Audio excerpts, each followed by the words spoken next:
Patience 15. I had a thought which I wanted to share.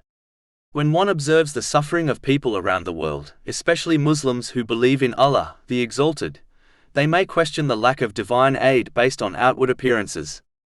But it is important for a Muslim to make certain realities about Allah, the Exalted, clear in their mind, as this aids in sincerely obeying Him, which involves using the blessings one has been granted in ways pleasing to Him, as outlined in the Holy Quran and the traditions of the Holy Prophet Muhammad, peace and blessings be upon him.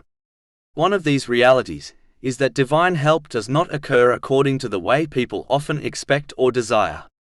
A person's perception and thinking is extremely limited, whereas the divine perception and knowledge of Allah, the Exalted, is infinite.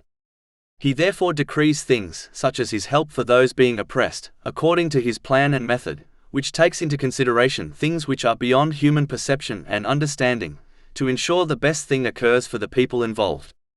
Chapter 2 Al-Baqarah, verse 216. But perhaps you hate a thing and it is good for you, and perhaps you love a thing and it is bad for you. And Allah knows while you know not. This is similar to how a doctor may prescribe a bitter medicine, which outwardly seems to not help the sick patient, yet in the long run it favors them, as in it lies their cure. There are many examples of the divine aid of Allah, the Exalted, which in the short term seemed absent, yet in the long term, and taking into consideration the bigger picture, was more beneficial than anyone could have comprehended. For example, the Holy Prophet Yusuf, peace be upon him, was thrown into a desolate well and abandoned by his brothers, while he was only a child. He was then sold into slavery and then unjustly imprisoned.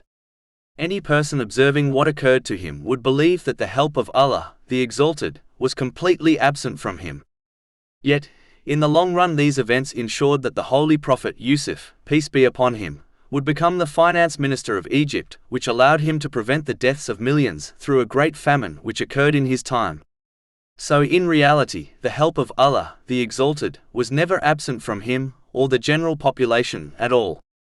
Instead, the divine aid occurred in a way which was beyond human understanding and resulted in the best outcome for everyone involved.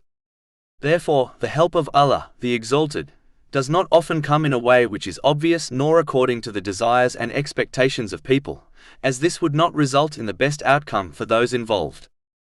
In conclusion, it is important to gain and act on Islamic knowledge so certain realities in respect to Allah, the Exalted, can be learned and understood. This in turn will strengthen one's belief and their sincere obedience to Allah, the Exalted, which involves fulfilling His commands, refraining from His prohibitions, and by facing destiny with patience according to the traditions of the Holy Prophet Muhammad, peace and blessings be upon him. Chapter 2 Al-Baqarah, verse 214. Unquestionably, the help of Allah is near.